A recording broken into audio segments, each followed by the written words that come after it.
नमस्कार दोस्तों, आप सभी का हमारे प्यारे से YouTube चैनल पर स्वागत है। दोस्तों, इस वीडियो में हम सीखेंगे दिए गए आंकड़ों का बहुलक कैसे ज्ञात किया जाता है। तो ये बहुलक ज्ञात करने के लिए हमें जो है बहुलक का सूत्र हमें पता होना चाहिए कि बहुलक का सूत्र होता क्या है, यानी कि बहुलक बनाने के लिए हम किस सूत्र का प्रयोग करते हैं। तो चलिए पहले हम सूत्र को याद करते हैं और वीडियो के एंड में मैं आपको एक ज़बरदस्त ट्रिक बताऊंगा जिससे कि आप बहुलक के सूत्र को ज़िंदगी पर याद रखेंगे। यानी कि मैं आपको ऐसी ट्रिक बताऊंगा कि सूत्र को याद करने की ट्रिक है वो वीडियो के एंड में बताई जाएगी। तो चलिए पहले हम बहुलक के सूत्र को देख लेते हैं। तो यहाँ पर जो ये बहुलक के ये जो आंकड़े दिए गए और हमें जो इनका बहुलक ज्ञात करने के लिए हम जो इस सूत्र का प्रयोग करेंगे, जो बहुलक बराबर होता है L plus F1 minus F0 और बटे में 2F1 minus F0 minus F2 और इंटू में H। और यहाँ पर L क्या है, F1 क्या है, F0 क्या है और F2 क्या है और H क्या है। तो इसको यहाँ पर ध्यान से समझिए। जहाँ लिखा है कि L बराबर होता है बहुलक वर्ग की निम्न सीमा और H बराबर होता है बहुलक वर्ग की माप, यानी कि तो वर्ग अंतराल की क्या होती है, माप होती है। जो हमें वर्ग अंतराल दिया होता है उसका क्या होता है, वो H होता है। और F1 होता है बहुलक वर्ग की बारंबारता और F0 बराबर होता है बहुलक वर्ग से ठीक पहले की बारंबारता और F2 बराबर होता है बहुलक वर्ग के ठीक बाद में आने वाले वर्ग की बारंबारता। तो यहाँ पर जो है ये सूत्र में हम पहले देख लेंगे। अगर आपको ये ऐसे समझ में नहीं आता है तो आप जो है प्रश्न को हल करते हुए जो आप इनको अच्छे से समझ जाएंगे। तो आज मैं आपको वीडियो के एंड में बताऊँगी आप इस सूत्र को जो है इसको याद करने की ट्रिक क्या होती है। तो चलिए पहले हम जो क्वेश्चन को हल करते हैं कि बहुलक कैसे बनाते हैं। तो यहाँ पर दिए गए आंकड़े हैं, जीवन काल दे रखा है हमारे जो जिसको बोलते हैं वर्ग अंतराल। तो जीवन काल क्या दे रखा है, 0 से 20 और 20 से 40, 40 से 60, 60 से 80, 80 से 100 और 100 से 120, जिनकी बारंबारता दे रखी है 10, 35, 52, 51, 38 और 29। यानी कि 0 से 20 तक की बारंबारता है 10 और 20 से 40 तक की 35। इसी तरह से यहाँ पर ये बारंबारता दे रखी है। तो सबसे पहले हम क्या करेंगे, यहाँ पर लिखेंगे बहुलक वर्ग। यहाँ पर लिख लेते हैं बहुलक, ये हमने लिख लिया बहुलक वर्ग। तो बहुलक वर्ग ज्ञात करने के लिए हम पहले क्या करेंगे, जो हमें बारंबारता दी गई है थोड़ा ध्यान से समझिए। जो बारंबारता यहाँ पर दी गई है जैसे कि 10, 35, 52, 61, 38, 29, ये हमें बारंबारता दी गई है जिसको हम F से प्रदर्शित करते हैं। तो हमें क्या करना है कि जो बारंबारता दी गई है इसमें हम देखेंगे कि इस बारंबारता जो संख्या दी गई इसमें सबसे बड़ी संख्या क्या है। यानी ध्यान से समझिए कि इसमें बारंबारता में सबसे बड़ी संख्या कौन सी है। तो यहाँ पर आप देखिए 10, 35, 52, 61, 38, 29 में सबसे बड़ी संख्या क्या है, 61। देख सकते हैं सबसे बड़ी संख्या क्या है, 61। तो हमने क्या किया, उसको घेर दिया इस तरह से, ये घेर दिया। लेकिन हमने लिखा यहाँ पर बहुलक वर्ग। तो हमने जो सबसे बड़ी संख्या देखी है अब उसके सामने देखिए कि उसका वर्ग अंतराल क्या है। यानी कि इसके सामने देखिए इस 61 के सामने आप देखेंगे जो वर्ग अंतराल जिसको मैंने लिखा जीवन काल वो कितना है, 60 से 80। तो यही क्या है, बहुलक वर्ग। इसको भी हमने क्या किया, घेर दिया इस तरह से। ठीक है, ये क्या है, बहुलक वर्ग। तो यहाँ पर हमें लिखा बहुलक, तो बहुलक वर्ग क्या हो गया, 60 से 80। ठीक है, हमने बहुलक वर्ग भी ज्ञात कर लिया। अब यहाँ से हम क्या करेंगे, जो सूत्र हमने L पढ़ा था और H पढ़ा था, तो हम क्या करेंगे, इस बहुलक वर्ग से ही L का मान और H का मान ज्ञात करेंगे। तो कैसे करेंगे, देखिए यहाँ पर लिखा है जो बहुलक वर्ग है 60 से 80। देखिए ये लिखा है 60 से 80। जो पहली वाली संख्या होती है उसको बोलते हैं निम्न सीमा और जो बाद वाली संख्या होती है उसको बोलते हैं उच्च सीमा। जैसे कि यहाँ पर लिखा है 60, तो ये क्या है, निम्न सीमा, और 80 क्या है, इसमें उच्च सीमा। तो L क्या होता है, मैंने बोला था बहुलक वर्ग की निम्न सीमा। तो निम्न सीमा क्या है, 60। यानी कि मैंने आपको बता दिया इसको निम्न सीमा बोलते हैं, इसको उच्च सीमा बोलते हैं। तो इसमें L क्या था, निम्न सीमा, तो L क्या हो गया, 60। तो हमें यहाँ से L का मान मिल गया। अब क्या रह गया, H। ठीक है, H मैंने क्या बोला था, बहुलक वर्ग जो होता है उनके दोनों बीच का अंतर। अब देखिए यहाँ पर 60 है और यहाँ पर 80 है, इन दोनों के बीच का अंतर क्या है। यानी कि अगर मैं इन दोनों के बीच का अंतर करूँगा तो कितना आएगा, 20 आएगा। जैसे कि ये लिखा है 60 और ये 80। अब मैं 80 में से 60 घटाऊँगा तो कितने का अंतर आएगा, 0 और 2, 20 का अंतर आया। तो इन दोनों के बीच का अंतर कितने का है, वो 20 का है।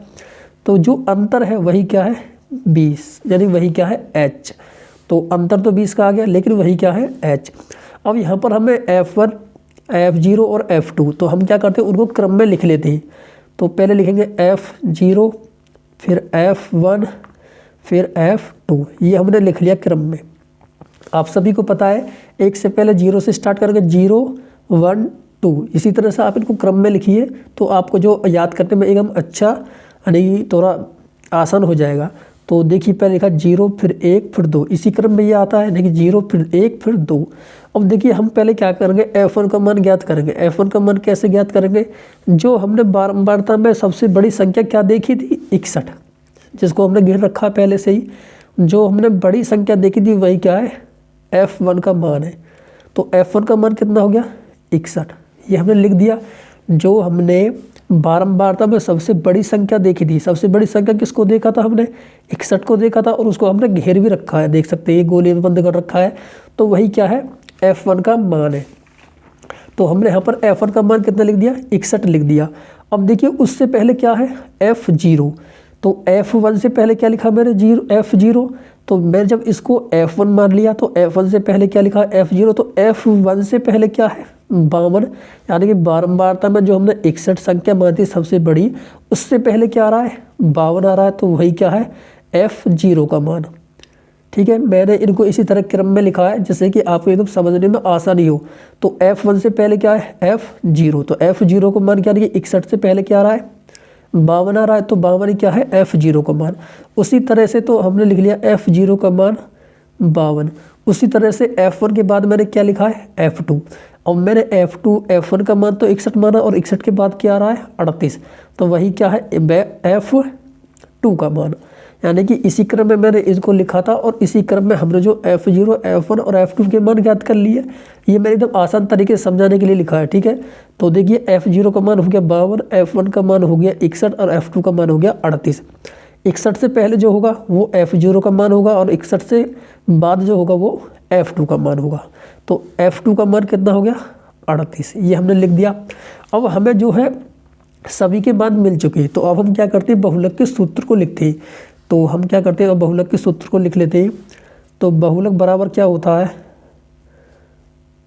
बहुलक बराबर होता है L प्लस, ये कोष्टक में बंद करेंगे, F1 माइनस F0 और बटे 2F1 minus F0 minus F2, और ये कोष्टक बंद कर दिया गुणा में H।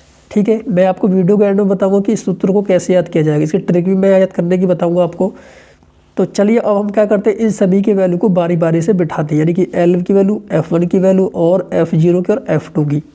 तो देखिए L का मान कितना था 60, तो हमने क्या किया L की जगह पर 60 बिठा दिया, और प्लस ये इस तरह से, और ये हमने कोष्टक में बंद कर दिया। ठीक है, यहाँ पर है F1 का मान कितना था 61, तो हमने लिख दिया यहाँ पर F1 की जगह पर 61, और ये माइनस है तो माइनस लगा दिया। F0 का मान कितना है 52, तो हमने F0 की जगह पर बैठा दिया 52। ठीक है, उसी तरह से 2F1, तो 2 तो पहले से लग गया, और गुणा F1 का मान कितना 61, तो F1 की जगह पर बैठा दिया हमने 61, यहाँ पर माइनस तो माइनस, यहाँ पर है F0 का मान कितना 52, अब यहाँ पर माइनस तो माइनस, F2 का मान कितना 38, तो हमने बैठा दिया यहाँ पर F2 की जगह पर 38, और गुणा है, गुणा में H का मान कितना है 20, तो H की जगह पर बैठा दिया हमने 20। अब हम क्या करते हैं, इसको आगे हल करते हैं। तो देखिए 60 तो जो कि तो रहेगा, और ये प्लस, ये कोष्टक में लिखना पड़ेगा। तो देखिए 61 में से हम 52 को घटाएंगे तो कितना बचेगा, ये बचेगा 9। ठीक है, 61 में से हम 52 को घटाएंगे तो कितना बचेगा 9।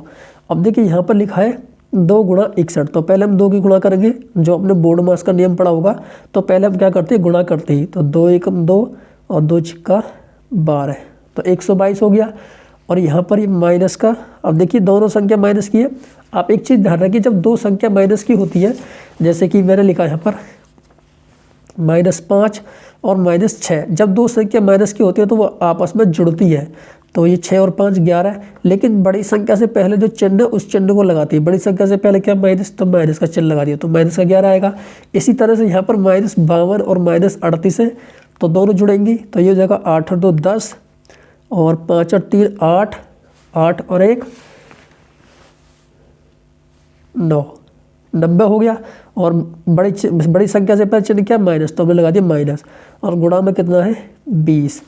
तो इसको और आगे करेंगे तो ये जाएगा 60 प्लस ऊपर कितना 9 बटे, ठीक है। अब 122 में से 90 को घटाएंगे, तो यहाँ पर घटाते हैं 122 में से 90 को घटाना है, तो घटाएंगे। देखिए 2 में 0 गया 2, यहाँ 12 में से 9 गया 3, तो नीचे कितना बचा 32, तो हमने लिखा नीचे 32 और गुणा में कितना है 20, ठीक है। अब देखिए ये 9/32 और गुणा 20 ये गुणा में है, तो हम क्या करते हैं इसको यहीं पर काट लेते हैं जो कट रहा है। तो देखिए कटने से कटेगा, ये मैं काट लेता हूँ यहाँ 2 से, 2 एकम 2, 2 छिक्का 12, 2 एकम 2, ये 10 बार कट गया, फिर ये कट जाएगा 2 8 16 और ये 5 बार कट जाएगा 2 5 10। तो बचा क्या ऊपर, यहाँ पर बचा 60 प्लस 9 गुणा 5, ये गुणा में है तो ऊपर गुणा में पहुँच गया और बटे 8। इसको और आगे हल करेंगे तो ये हो जाएगा 60 प्लस, तो ये जगह 60 प्लस 9 5 45 बटे 8। तो अब इसको और आगे करके ये जगह 60 प्लस, अब मैं 45 में 8 से भाग लगाता हूँ, तो ये जगह 45 भाग 8, 8 5 40, तो ये हो जाएगा 8 5 40, ये कितना बचेगा घटाएंगे तो 5, ये पोर्ट लगा लिया, ये लगा ली 0, ठीक है।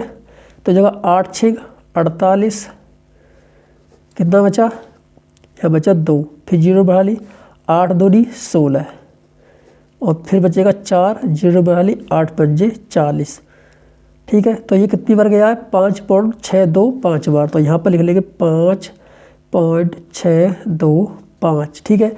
तो अब इसको हम जोड़ेंगे तो कितना हो जाएगा 60 और 5 65.625, ठीक है। तो इसका बहुलक कितना हो गया 65.625, तो यहाँ पर लिख लेंगे बहुलक बराबर,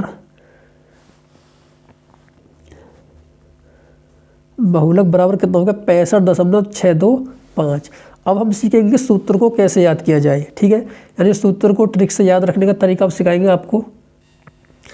तो फ्रेंड हम क्या करते हैं बहुलक के सूत्र को याद करने के ट्रिक सीखते हैं। जैसे कि यहाँ पर लिखा, मैंने लिखा बहुलक बराबर होता है L, ये तो आप रख सकते हैं L प्लस, ठीक है। अब यहाँ पर दिक्कत होती है, हम कैसे लिखेंगे, यहाँ पर कोष्टक लगाएंगे तो ऊपर लिखेंगे 10, ऊपर कितना लिखेंगे 10, जैसे कि F1 माइनस F0, ठीक है। हमने ऊपर लिख लिया, ये 10 हो गया, देखिए 1 और 0 10 हो गया। ये याद करने की ट्रिक होती है F1 माइनस F0, तो हमें क्या करना है L प्लस 10 बटे कितना हो गया 2F1, यानी कि जो ऊपर लिखा उसको जो तो उतार दो माइनस F0, और हमने क्या किया 2 से गुणा कर दी, ठीक है। अब बचा क्या हमारा F2, तो माइनस F2, देखिए यहाँ पर F2 नीचे लगाए तो यहाँ पर गुणा में लगाए, यानी कि ऊपर लिखा L plus F1 minus F0, तो ऊपर तो हो गया 10 और नीचे हो गया 2 गुणा 102, 2 गुणा में है और 102 कितना हो गया 102, और गुणा में कितना है H। अब देखिए ऊपर तो हो गया 10, यानी कि L प्लस 10 और 2 गुणा में कितना हो जाएगा 102 और गुणा H। ये हमारा तरीका होता है एकदम सूत्र को याद करने का कि 10 कितना हो गया F1 और 0 हो गया F0 और 2 हमारा F1 के साथ में लगेगा, जो हमने गुणा यहाँ पर 2 लगाया तो यहाँ पर भी 2 लगेगा, तो F1 माइनस F0 और माइनस का F2 और गुणा H। तो यही एक तरीका होता है कि सूत्र को एकदम जो है लाइफ टाइम तक याद करने का। तो फ्रेंड अगर आपको वीडियो अच्छा लगा तो वीडियो को लाइक कीजिए और इस वीडियो को ज़्यादा से ज़्यादा अपने दोस्तों के साथ शेयर कीजिए। तो चलिए फ्रेंड मिलते हैं अगली वीडियो में, तब तक के लिए बाय।